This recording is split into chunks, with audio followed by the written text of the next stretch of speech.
Hi everyone, here is part 2 of our color poem lesson. Now that you've heard some color poems and hopefully gotten a little bit of inspiration, I wanted to talk about how I would recommend writing a color poem.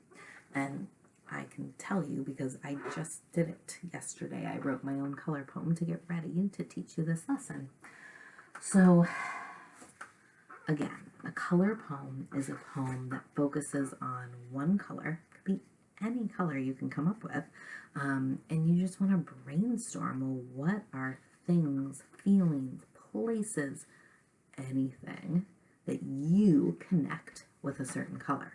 It just has to make sense to the poet. The people reading it might be like, huh, I never thought of that. There might have been some things in the poems that I read to you that you were like, I think I would have picked a different color for that object. That's okay. So, yesterday when I was getting started, I thought, when was a time recently that I looked at something and had a strong feeling about that thing? What color was it?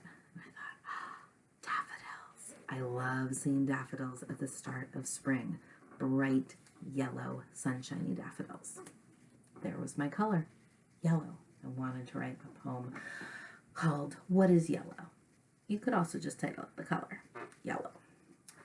Okay, so the next thing I did, I took a piece of paper. I actually just took this envelope. I had it. It would have been nice if it was a little more white, but I'll be honest, it was close to me. I had a pen. I just started writing. I used the same envelope for my acrostic poem brainstorm. So I started by just writing objects that I thought of when I thought of the color yellow. What were some things that I thought were interesting, that maybe I had some feelings about, or maybe I even had a little idea in my head of what I could write about that thing. But I just made a list of yellow things. So I thought, okay, daffodils, got that one already. Lemons, very yellow. What else? I wanted to think of some different types of things. A rubber ducky. We have one of those in my house. That's yellow. Cat's eyes. Some cat's eyes look yellow. Ooh, maybe like butter. A stick of butter. Okay, so I have a few things. I could keep going, right? Your list of color items could be as long as short as you want. Now, some people's color poems are just that, simply a list of what is yellow. Daffodils are yellow. Lemons are yellow. But I think a color poem gets really interesting when you can start looking at objects with poet's eyes. Trying to think about them in kind of an imaginative way, imagining things beyond just what they really are. What is yellow? A flower called a daffodil is yellow. Well, yes, we know that, but it gets interesting when you can kind of imagine it. Looking at something with poet's eyes. So sometimes it's fun to think, what could an object say? So I thought, ooh, maybe the lemon is saying, taste me if you dare. Maybe the daffodils are trumpeting, spring is here. Sometimes it's fun to think about what an object would do if it were alive, like a non-living object. So, for example, maybe my rubber ducky is a trusty rubber ducky, always game for a float.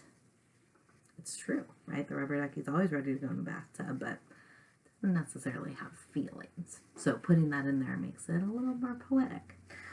Ooh, what about butter? The butter could be having a race in the frying pan, running faster and faster as it shrinks smaller and smaller. It's a little bit more interesting when you put some of those fun descriptions on. For a cat's eye, I thought, well, if I was seeing it in kind of a magical sort of way, maybe I could write cat's eye, glimmering in the night, twinkling. So altogether, my poem might sound something like this. What is yellow? Daffodils trumpeting, spring is here. Lemon taunting me, taste me if you dare. A trusty rubber ducky, always game for a float. Butter racing across a frying pan, shrinking as it runs faster and faster. And a cat's eye, glimmering in the night, twinkling hello. So that's what my color poem turned out like. For you, pick your color. What color do you want to start with? Could be a favorite color of yours, could be a color of a favorite something, food, stuffed animal, plant, room in your house. Could be a color you associate with a certain feeling. Thinking about Trevor's mood meter artwork, that could give you some inspiration. Once you have your color, brainstorm your list. What are things that you associate with that color? What does it make you think of?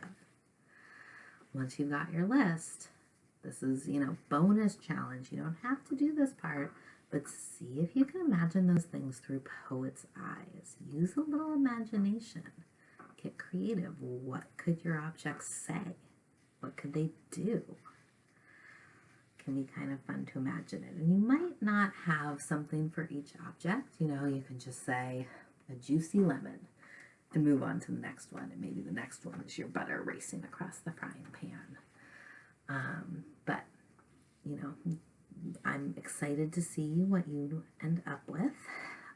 If you haven't heard, Salmon Bay's Poetry Night is this coming Wednesday night, Wednesday, May 13th. So if you finish your poem before then and you feel like it's something you might want to share virtually with the Salmon Bay community, that's something you can think about. I hope you have fun writing poetry. I hope you get some great inspiration, and I will talk to you next time. Bye.